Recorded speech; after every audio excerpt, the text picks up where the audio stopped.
محمد الأوتار يا سيدي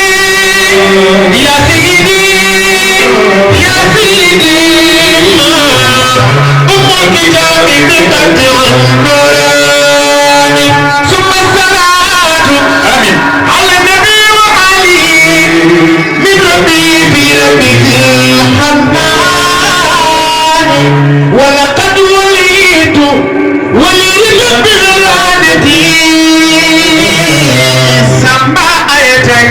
لولادة في منهج التجار ومواجع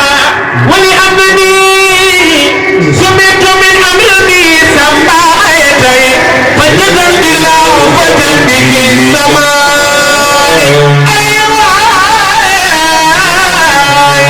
بالوطيان هذه الوجوه تجرم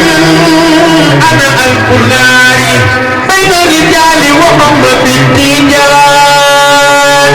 ثم الصلاة على النبي وعلي من ربي برب الحنان ما قال أحمد للتجار للمرشدات فإليك يمن محمد النادى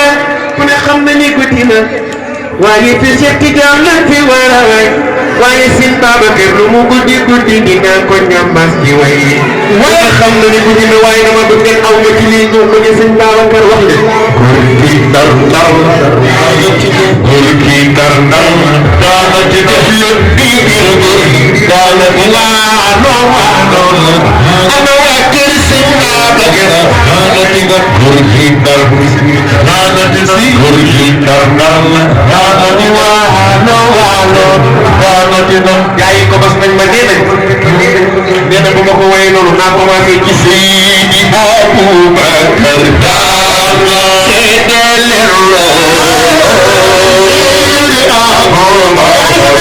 yaay borom may doonde neena damay way way Alaaji may doonde neena dama nekk ci gàmmu di way naan Sëñ Babacar Si tànga ne benn way taxaw ci ginnaaw ne ma yaa ngi naan góor gi daan dañu lay laaj kan la góor gi daan Sëñ Babacar Alaaji may doonde ne leen bu leen dégg daan na ndax Sëñ Babacar du mbër bay daan waaye mbër mi nga xam ni nit mokkal na alxuraan mbër moomu daaneel ko nit wér dina ba nekk wali yu yàlla mbër moomu daaneel ko mbër moomu mooy seytaane ak bakkan moom la Sëñ Babacar yëkkati ba ci kaw dóor ci suuf rey bakkan taxaw moo tax mu sañ a wax ni musuma mooy yàlla man bàyyi Seydi Djamil musuma fecc wala ree man bàyyi al amin musuma wax lu amul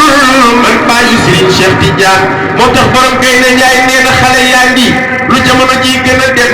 ngelaw lii gën a dem xale yi di noyyi Sëñ Babacar di ko gën a bëgg xale yi am naaw baa ngi koo ne waatal mu ne la barki Serigne Babacar yaa leen gën yaa leen ba daan nga seede leen loolu Seydi Aboubacar daan nga yaay boobu xutubul xaafi xayma xutubul xaafi xayma ana ni ma di Sëñ Babacar ana ni ma di Sëñ Babacar xutubul xaafi xayma waa xadara bi yàllay waa xadara bi yàllay waa xadara bi yàllay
Wow.